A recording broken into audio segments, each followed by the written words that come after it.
organism from off their bones. You, the ones who have also eaten the organism of my people, and have stripped their very skin from off them, and smashed to pieces their very bones, and crushed them to pieces like what is in a wide-mouthed pot, and like flesh in the midst of a cooking pot. At that time they will call to Jehovah for aid, but he will not answer them. And he will conceal his face from them in that time, according as they committed badness in their dealings.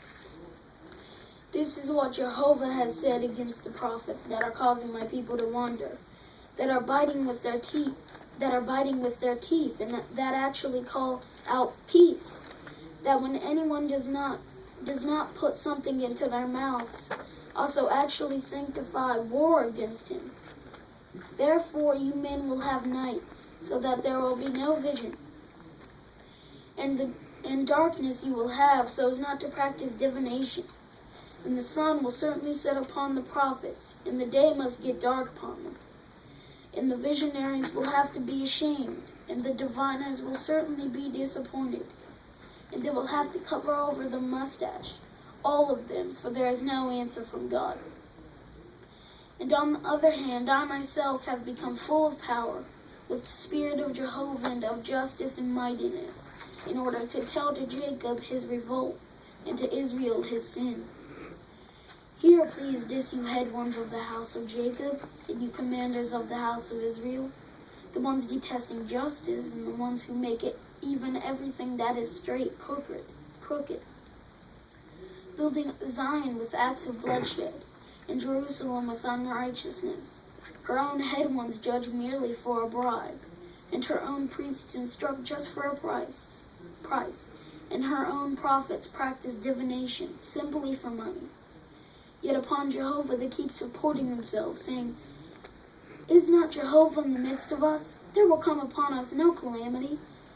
Therefore, on account of you men, Zion will be plowed up as a mere field, and Jerusalem herself will become mere heaps of ruins, and the mountain of the house will be as the high places of a forest.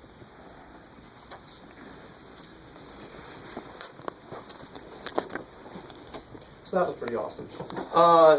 Josiah did very well, didn't he? Brother Kravitz, one of the best things that I noticed would be in our book, BE book, on page 101, has to do with proper sense stress. And it's sometimes more difficult because you're reading someone else's words. So that might not feel natural for you to perhaps say things the way that the Bible writer had them written down. But you did very well with that. In fact, that's one of the highest forms of reading the Scriptures, is reading it like it was probably originally said, or the intent that the writer had. And you really did that. You did that very well.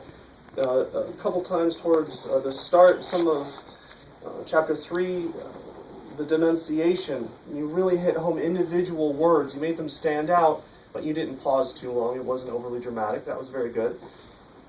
And one of the parts I liked the best was in verse 11. Towards the end, you made the point after it says saying there, and it switches to dialogue. Yeah, I heard you take a little breath. Then you change your voice just a little bit, and then you said it like someone having a conversation, and at the end of that little snippet of dialogue, you stopped, you paused for just a second, and you went back to the narrative. And that really shows a deep understanding of the Scriptures. And that's very good. So the more that we put into studying the Scriptures and reviewing them and rehearsing them like that before we have a part, and also before we have a study or return visit, that's the best way to touch someone's heart with the Scriptures. So thank you very much, Brother Kravitz. Now we'll turn our attention over to the